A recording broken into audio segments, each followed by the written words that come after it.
है virtual rally करने का कार्यक्रम आयोजित किया गया है कौशाम्बी में।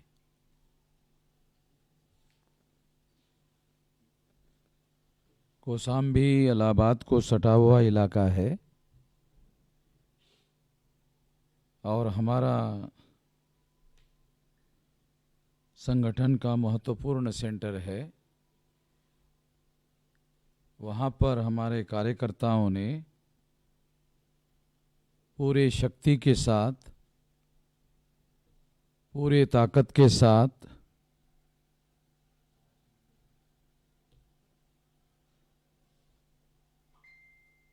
वहाँ जिला स्तर की रैली कौशाम्बी में आयोजित की थी। ये जो रैली आयोजित की थी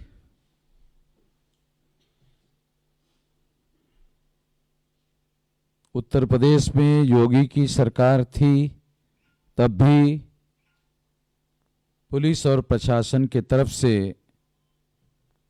हमारे कार्यक्रमों में अवरोध पैदा किया जाता था।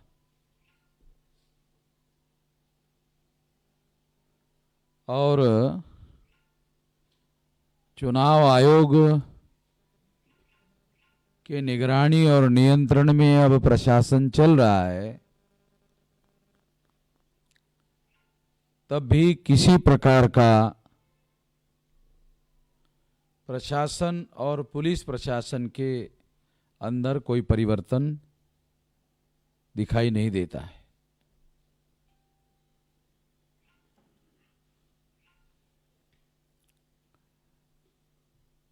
प्रशासन को ये बार बार कहा जा रहा है कि ये भारत मुक्ति मोर्चा और बहुजन क्रांति मोर्चा का कार्यक्रम है। जब ये कार्यक्रम भारत मुक्ति मोर्चा और बहुजन क्रांति मोर्चा का कार्यक्रम है और ये रजिस्टर्ड संस्थाएं है, सोसाइटी रजिस्ट्रेशन एक्ट के तहत रजिस्टर्ड संस्थाएं हैं, और हमारी कोशिश लगातार संविधान और कानून के दायरे में रहकर कार्य करने की है। इसके बावजूद भी ये रुकावट डालने का काम प्रशासन के द्वारा हुआ और उन लोगों ने, हम लोग जो लोगों तक मैसेज देना चाहते हैं, एक संदेश पहुंचाना चाहते हैं, इस तैयारी में 40-50 हजार लोग इकट्ठा हो सकते थे इस प्रयास में। तो वो 40-50 हजार लोगों तक हमारा मैसेज नहीं जाना चाहिए, इसकी प्रशासन के द्वारा कोशिश हुई।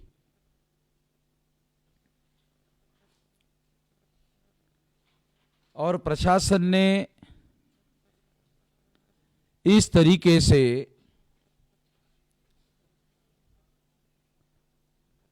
ये कार्य करने का काम किया। तो हमने 50 हजार के बजाय 2.5 लाख लोगों तक अपना संदेश कैसे पहुंचाया जाए,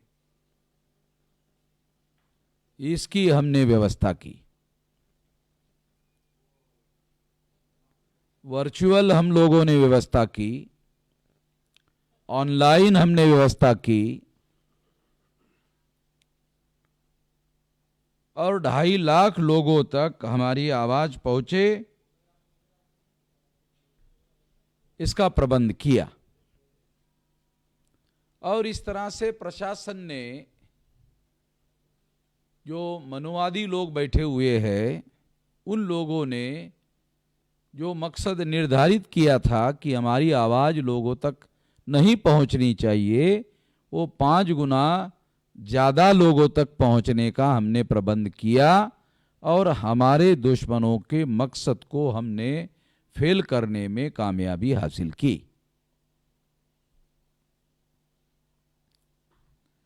तो इस तरह से हम लोग वर्चुअल कार्यक्रम में जो एडवांस टेक्नोलॉजी है उसका उपयोग हम लोग कर रहे हैं। साथियों, अब मैं आपको विषय पर कुछ बातें बताना चाहता हूं। यह रैली राष्ट्रीय परिवर्तन मोर्चा की है। यह राष्ट्रीय परिवर्तन मोर्चा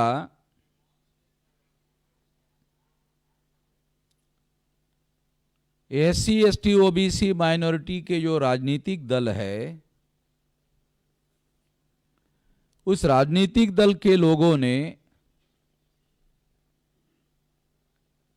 हमें कहा कि आप इसका नेतृत्व स्वीकार करें। तो हमने कहा कि हम तो किसी राजनीतिक दल के सदस्य नहीं हैं। तो उन्होंने हमें आग्रह किया, तो हमने राजनीति में हस्तक्षेप करने के लिए इस बात को, इस आग्रह को स्वीकार किया। इसके पीछे हमारा मकसद ये है कि SC ST OBC माइनॉरिटी का जो समाज है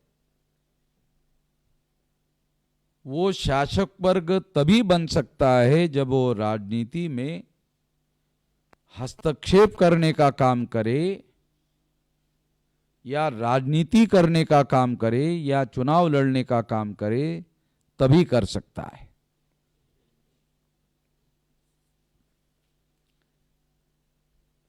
तो इस तरह से इस मकसद को पूरा करने के लिए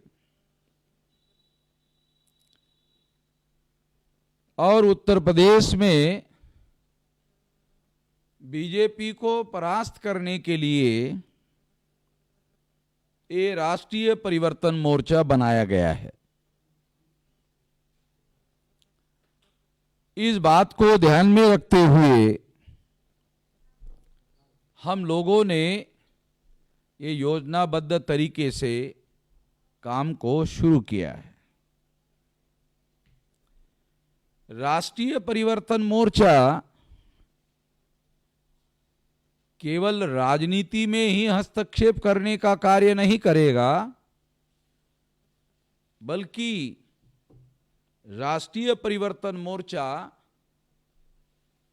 सामाजिक व्यवस्था, जो वर्ण व्यवस्था के आधार पर, जाति व्यवस्था के आधार पर, अस्पृश्यता के आधार पर, आदिवासियों के सेग्रीगेशन के आधार पर और पिछड़े वर्ग पर शूद्र वर्ण थोपने के आधार पर, महिलाओं को दास बनाने के आधार पर और घुमंतू जातियों को बहिष्कृत करने के आधार पर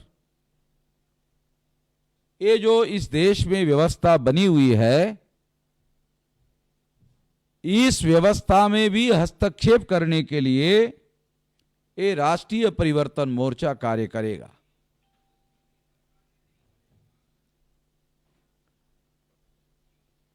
सामाजिक क्षेत्र में काम करने वाले हजारों लाखों संगठन सारे देश भर में है, इनको भी इकट्ठा करने का एक अभियान है।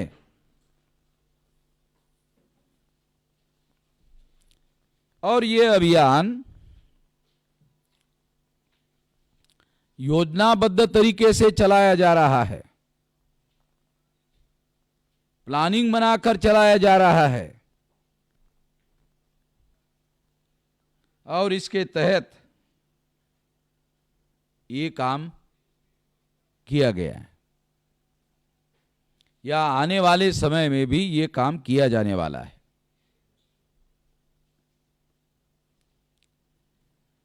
एक और बात भी मैं आप लोगों को बताना चाहता हूं कि चुनाव आयोग ने 8 जनवरी को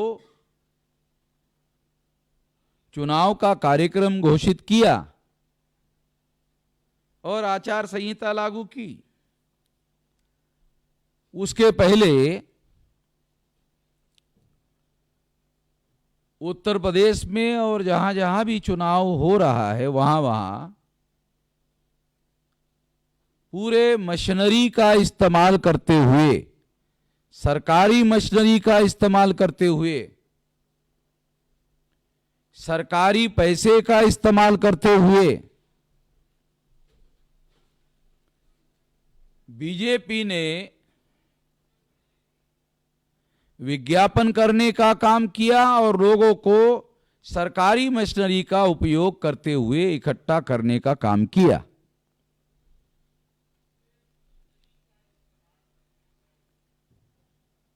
सरकारी मशीनरी का उपयोग करने का एक उदाहरण बात समझने के लिए मैं आप लोगों को बताना चाहता हूं। नरेंद्र मोदी प्रधानमंत्री की हैसियत से फिरोजपुर पंजाब गए और वहां पर उनको सुनने के लिए 70,000 खुर्चियों का प्रबंध किया गया, मगर सुनने के लिए केवल 700 लोग आए। अगर यही कार्यक्रम उत्तर प्रदेश में आयोजित होता वो सारी खुर्चियां भर गई होती, मगर पंजाब में ऐसा क्यों नहीं हुआ? क्योंकि पंजाब में बीजेपी की सरकार नहीं है, सरकारी मशीनरी का उपयोग वहां वो कर नहीं पाए, इसलिए वहां लोग नहीं आए। मैं तुलनात्मक दृष्टि से आप लोगों को बात समझाने के लिए ये बता रहा हूं। तो इसका मतलब ये है कि रैलियों पर पाबंदी लगाने का काम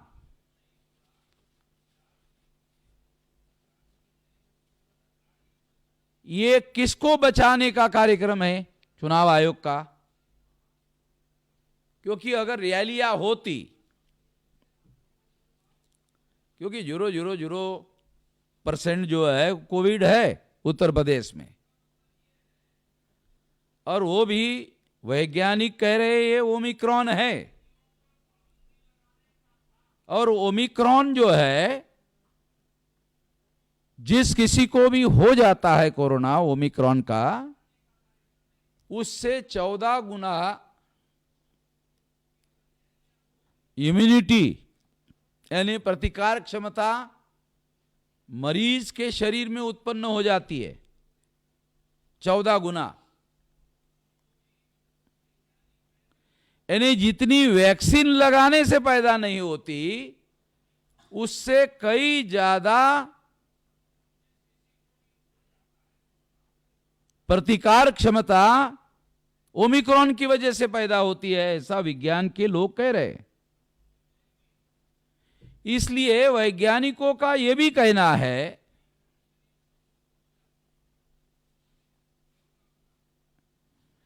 कि ओमिक्रॉन कोरोना का अंत है। ओमिक्रॉन कोरोना का अंत है। सरकार ने एहतियात के तौर पर योजना बनाकर, प्लान बनाकर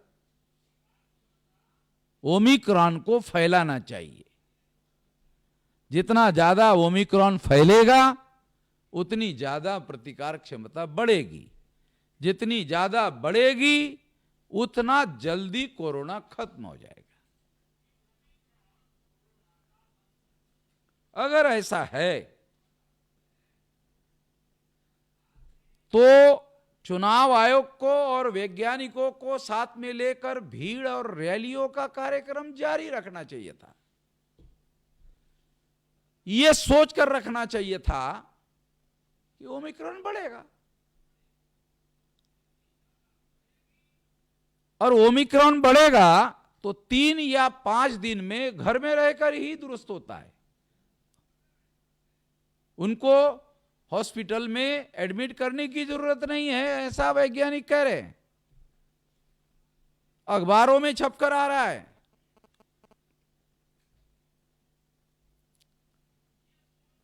मैं कोई ये बात मजाक के लिए आप लोगों को नहीं कह रहा हूं, विनोद के लिए नहीं कह रहा हूं, पूरे गंभीरता से कह रहा हूं जो वैज्ञानिक कह रहे हैं। तो यदि सरकार पॉजिटिवली पूरी तैयारी करती, पूरी योजना बनाती और ओमिक्रॉन को फैलाती और लोगों को उस तरीके से तैयार करती कि आपको घर में ही इलाज होगा, 3 दिन में या 5 दिन में लोग दुरुस्त हो जाएंगे। मगर इससे क्या होता? इससे बीजेपी के रैलियों में लोग नहीं आते। इसमें तो मायावती के तो रैली में लोगों के आने का सवाल ही नहीं है। उन्होंने तो खुद ही स्वीकार कर लिया, वो करने के झंझट में ही नहीं पड़ रही है। तो चुनाव आयोग ने एक तो नरेंद्र मोदी को और योगी को बचाया, दूसरा मायावती को बचाया। अब उत्तर प्रदेश में क्या हो रहा है? या तो अखिलेश यादव के रैलियों में भीड़ आ रही है, तो वामन मेश्राम के रैलियों में भीड़ आ रही है, बाकी तो किसी के रैलियों में कोई भीड़ तो आ नहीं रही है।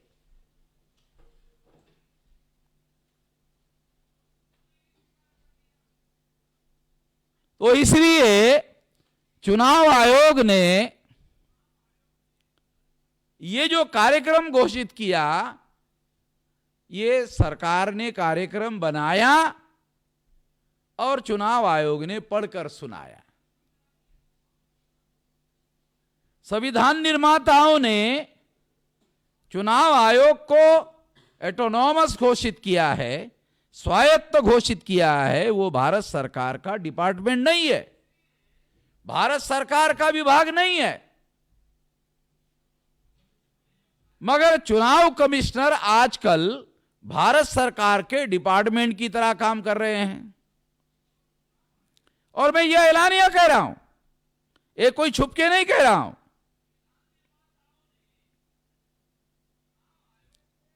तो इस तरह से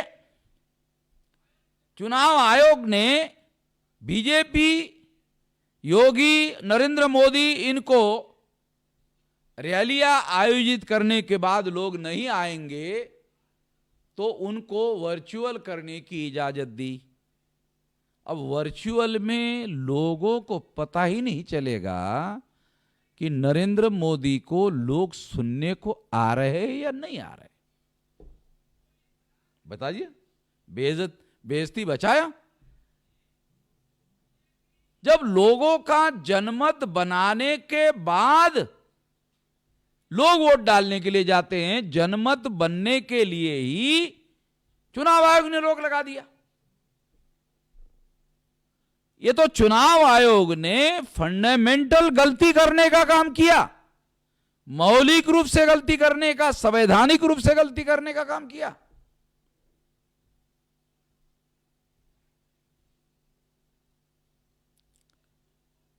अभिव्यक्ति की आजादी मौलिक अधिकार है।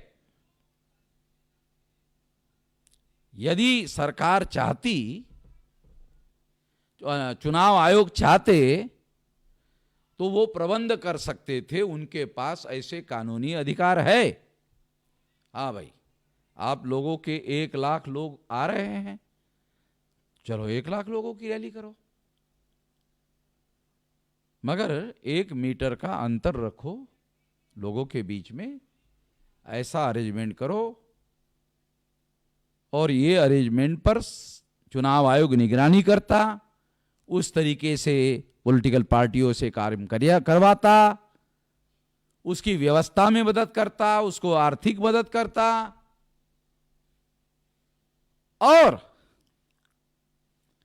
अगर ये सारा काम चुनाव आयोग करता तो संविधान ने दिया हुआ मौलिक अधिकार भी बचता और पब्लिक ओपिनियन बनाने का जो मौलिक अधिकार है पॉलिटिकल पार्टियों को या सामाजिक संस्थाओं को, संगठनों को, दोनों होता।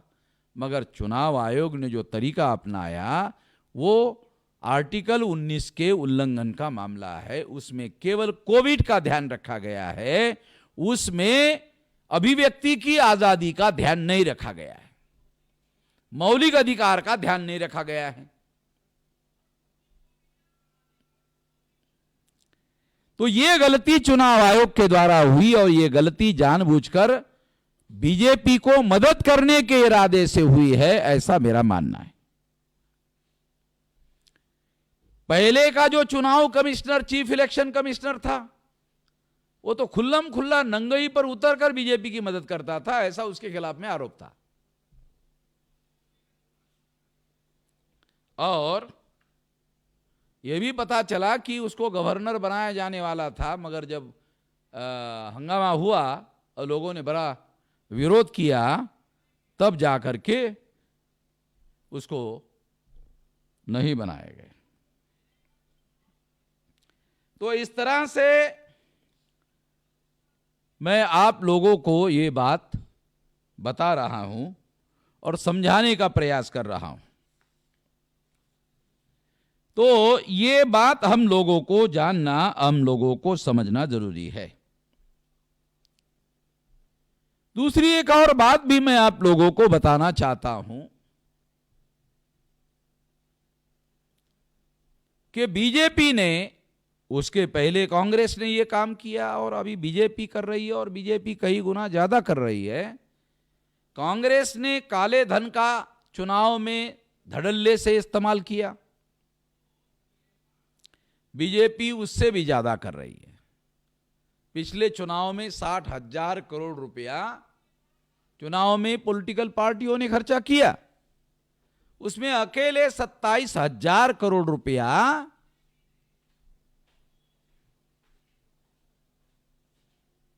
बीजेपी ने और नरेंद्र मोदी ने किया। 27,000 करोड़ रुपया, ये काला धन आया कहां से? ये सोचने वाला, ये विचार करने वाला मामला है। निश्चित रूप से इस देश के जो पूंजीपति लोग हैं, उन लोगों से ये पैसा लिया गया होगा। वैसे नरेंद्र मोदी कहता है कि मैं तो फकीर हूं, ये अजीब किस्म का फकीर है जो चुनाव लड़ने के लिए 27,000 करोड़ रुपए इकट्ठा कर लेता है। साला अजीब किस्म का फकीर है। ऐसा फकीर तो शायद दुनिया वालों ने इसके पहले कहीं नहीं देखा होगा, जो चुनाव लड़ने के लिए 27,000 करोड़ रुपया इकट्ठा कर लेता है।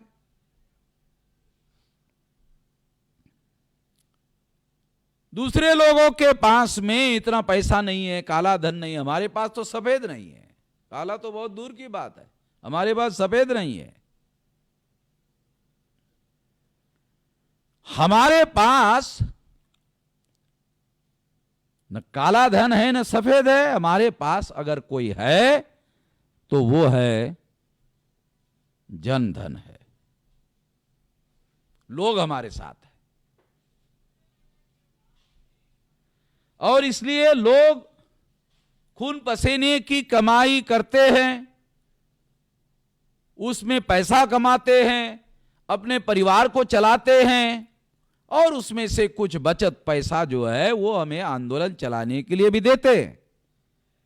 इसलिए हम लोगों से पैसा वीडियो रिकॉर्डिंग में लेते हैं। आमतौर पर राजनीतिक दल टेबल के नीचे से लेते हैं। टेबल के नीचे से क्यों लेते हैं? क्योंकि वो काला धन होता है, वो सफेद नहीं होता है। मगर हमारा रिकॉर्ड है, शायद हमारा पहला संगठन है जो हम लोगों से स्टेज पर चंदा लेते हैं, वो वीडियो रिकॉर्डिंग करके लेते हैं, फोटोग्राफ्स निकाल कर लेते हैं। लोगों को भी देने को डर नहीं लगता, हमें भी लेने को डर नहीं लगता। क्योंकि लोगों को देने के लिए इसलिए डर नहीं लगता क्योंकि वो खून पसीने की कमाई है। हमें लेने के लिए इसलिए नहीं डर लगता क्योंकि लोगों के खून पसीने की कमाई हुई कमाई है। उसके आधार पर हम लोग सारे देश भर में अपना आंदोलन चलाते हैं।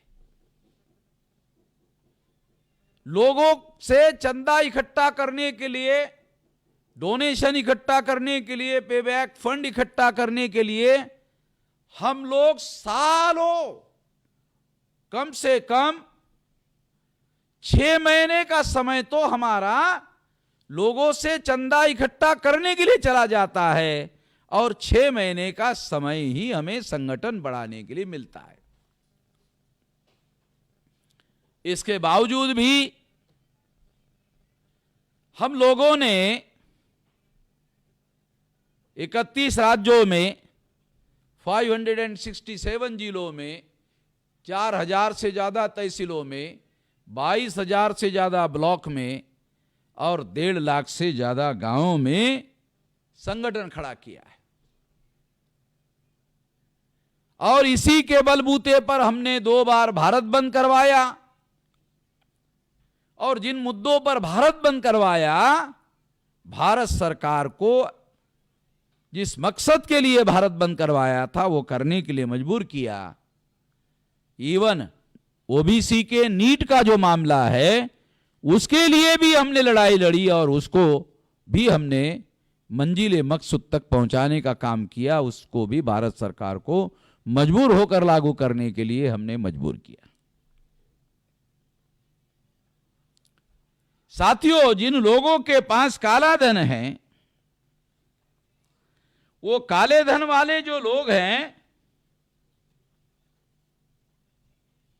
जिनके पास जनधन नहीं है, काला धन है, वो काले धन से जनता के वोटों को खरीदते हैं और खरीदकर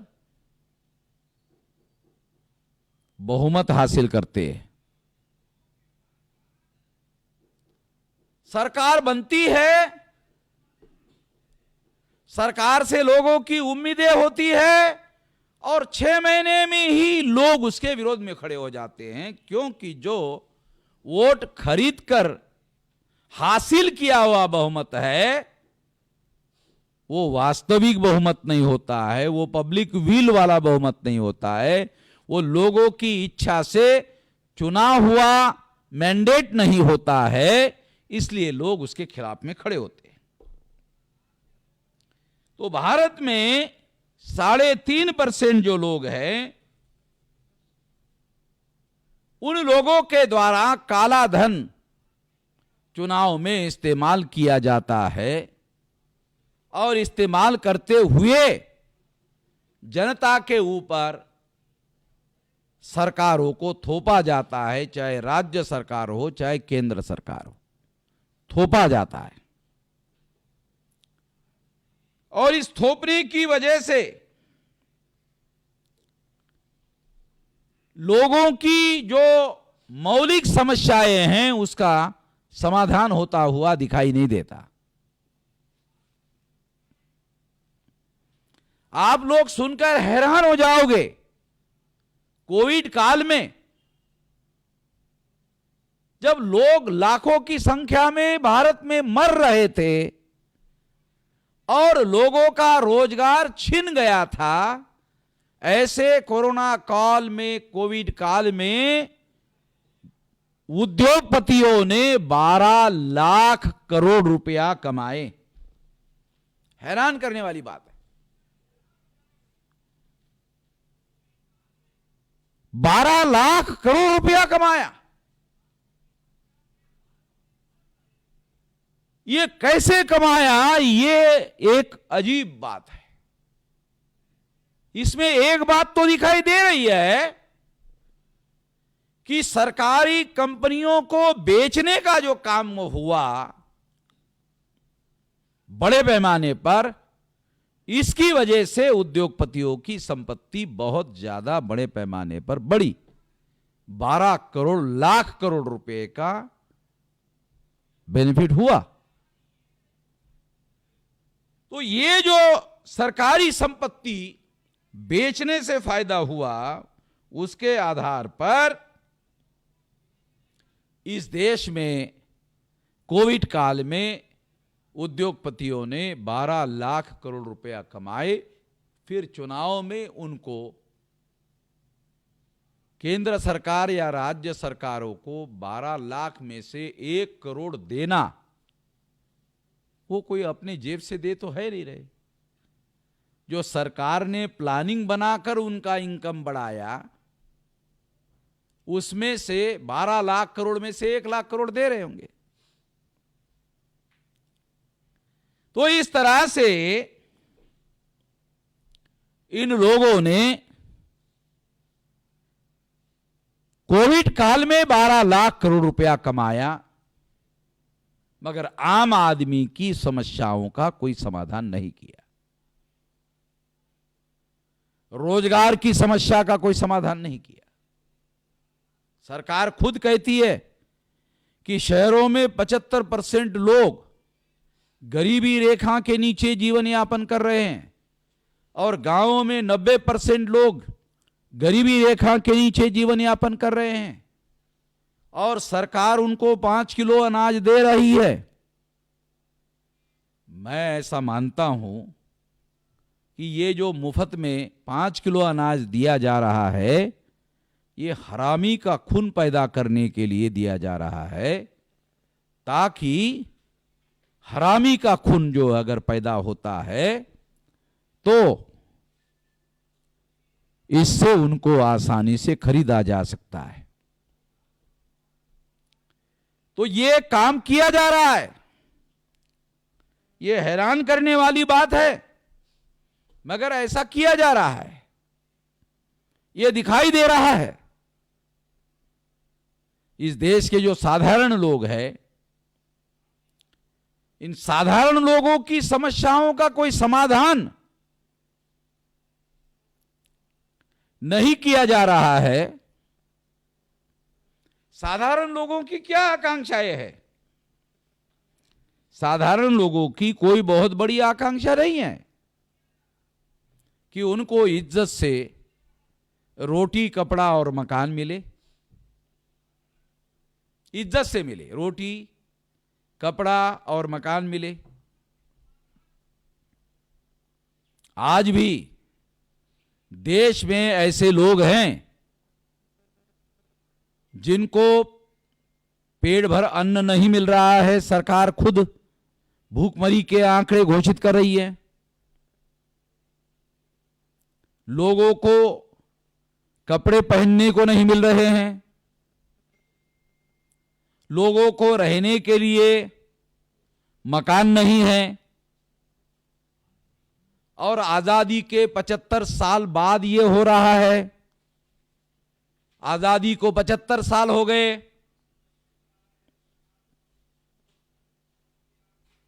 जब आजादी का आंदोलन चल रहा था तो गांधी जी और नेहरू जी लोगों को कहते थे कि आप लोग इस वजह से गरीब है क्योंकि अंग्रेज विदेशी लोगों का राज है, इनको हटाने के लिए हमारा समर्थन करो। गरीबों ने समर्थन किया, एससी, एसटी, ओबीसी, माइनॉरिटी के लोगों ने समर्थन किया। वो सत्ता पर काबिज होने के लिए ये षड्यंत्र कर रहे थे। अगर ये सत्ता पर काबिज होने का षड्यंत्र नहीं होता तो फिर भारत और पाकिस्तान का विभाजन भी नहीं होता। अगर ये वास्तव में आजादी की जंग थी तो फिर भारत का विभाजन क्यों हुआ? अगर भारत का विभाजन हुआ तो इसका मतलब है ये सत्ता पर अंग्रेजों की जगह काबिज होने का मामला था, अभियान था, ऐसा कहा जा सकता है। और जो लोग काबिज हुए उन लोगों ने रोटी, कपड़ा और मकान की समस्या का समाधान नहीं किया। शिक्षा, स्वास्थ्य और रोजगार की समस्याओं का समाधान नहीं किया। इस देश में हम साधारण लोगों की क्या आकांक्षाएं है? क्या कोई एससी, एसटी, ओबीसी, माइनॉरिटी का आदमी यह कह रहा है कि हमें अंबेडकर की तरह कोलंबिया यूनिवर्सिटी में पढ़ाने के लिए भेजा जाए, लंदन स्कूल ऑफ इकोनॉमिक्स में पढ़ने के लिए भेजा जाए? ऐसा उनका कहना नहीं है। उनका कहना केवल इतना है कि उनके गांव में उनके बच्चों को पढ़ने के लिए स्कूल की व्यवस्था हो। उनके बच्चों के लिए स्कूल की व्यवस्था हो। मगर 6.5 लाख गांवों में से आज भी सरकार कहती है 2 लाख गांवों में स्कूल नहीं है, और वहां के बच्चों को 3 किलोमीटर, 5 किलोमीटर 7 किलोमीटर दूर पढ़ने को जाना पड़ता है। और सरकार मंत्रिमंडल में, चाहे सेंट्रल गवर्नमेंट हो, स्टेट गवर्नमेंट हो, निर्णय करती है कि बच्चों को रोडवेज की बसों में बैठने के लिए फ्री में मिलेगा, मगर गांव में कोई बस आती नहीं है। बस तो तब आएगी जब रोड होगा, रोड ही नहीं है। तो प्रोपेगेंडा करने के लिए फैसले लिए जाते हैं, वाहवाही हासिल करने के लिए फैसले लिए जाते हैं। और मीडिया उनका है, झूठी खबरें फ्रंट पेज पर छपवाई जाती है। और हमारे जैसे लोग जो इन बातों को उठाते हैं, उनकी खबरों पर छापने के लिए पाबंदी लगाई जाती है। तो इसलिए मैं ये कहना चाहता हूं, बहुत लंबी बात ना कहते हुए मैं ये बात आप लोगों को ये बताना चाहता हूं कि 26 जनवरी 1950 को जब संविधान लागू हुआ,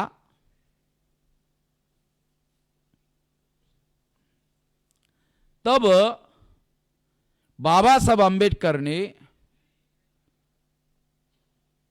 हमारे लोगों को, हर 21 साल के व्यक्ति को वोट का अधिकार बहाल किया।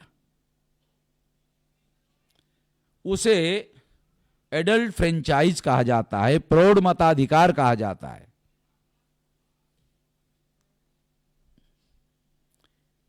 आरएसएस के लोग तो प्रौढ़ मताधिकार के विरोध में थे। वो तो कहते थे कि पढ़े लिखे लोगों को और टैक्स पेयर को ही वोट का अधिकार दिया जाना चाहिए।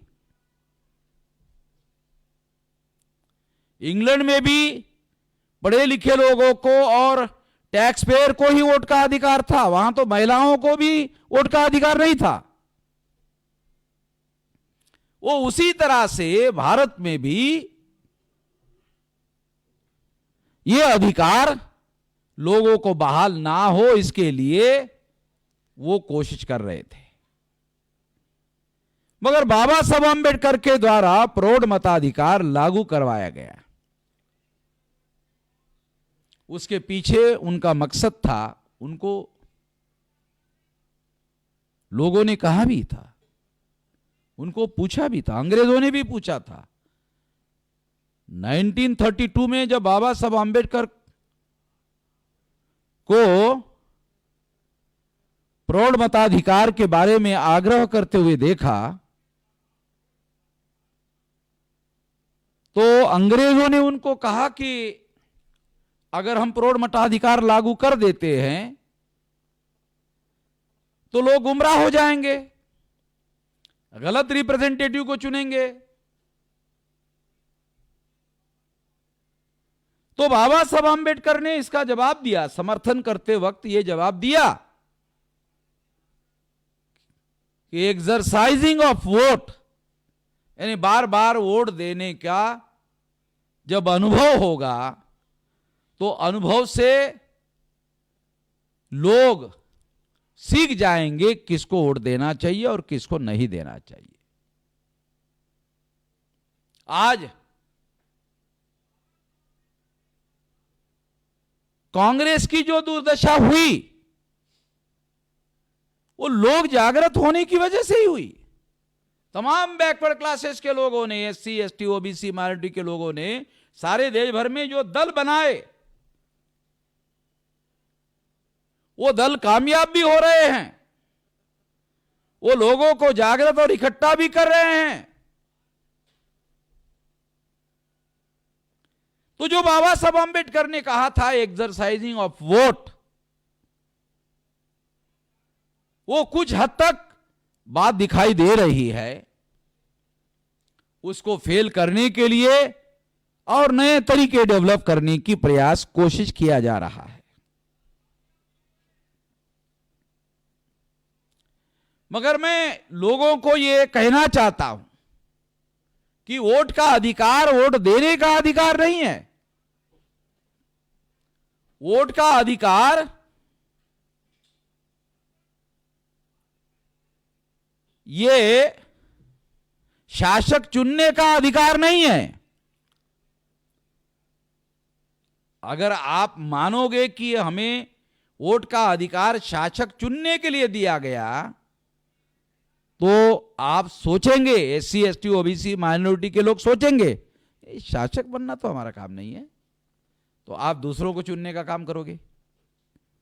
तो इसलिए वोट का अधिकार वोट देने का अधिकार नहीं है, शासक चुनने का अधिकार नहीं है, बल्कि वोट का अधिकार शासक बनने का अधिकार है। अगर आपने अपने दिमाग में इस बात को स्वीकार कर लिया कि वोट का अधिकार शासक बनने का अधिकार है, शासक चुनने का अधिकार नहीं है, तो आप वोट प्रयोग करते वक्त, उपयोग करते वक्त अपने वर्ग को शासक वर्ग बनाने के लिए इसका उपयोग करेंगे। इतना इसका दिमाग में परिवर्तन होने का परिणाम हो सकता है। हम लोगों के द्वारा राष्ट्रीय परिवर्तन मोर्चा इसी तरह का परिवर्तन करने के लिए बनाया गया है कि हमारा समाज शासक वर्ग बने और हम लोग जिसकी आवाज ज्यादा से ज्यादा लोगों तक ना पहुंचे इसकी कोशिश हो रही है, वो इसीलिए हो रही है क्योंकि हम कोई हिंसा का सहारा नहीं ले रहे, जबरदस्ती का सहारा नहीं ले रहे। संविधान में जो अधिकार, कानून और संविधान के दायरे में रहकर कार्य करने का जो अधिकार बहाल किया गया, वो अधिकार का उपयोग कर रहे हैं। अगर वो अधिकार का उपयोग हम कर रहे हैं तो मैं ऐसा मानता हूं कि हमें ये जो संवैधानिक अधिकार मिला, इस अधिकार का उपयोग हमें इस मकसद को पूरा करने के लिए करना चाहिए। ऐसा हमारे लोग करेंगे, कौशांबी के लोग करेंगे, और जो सुन रहे हैं वो लोग दूसरों को इस काम के लिए जागृत करने का काम करेंगे, इस काम के लिए तैयार करने का काम करेंगे। इस आशा और विश्वास के साथ आप लोगों ने मेरी बात ध्यान से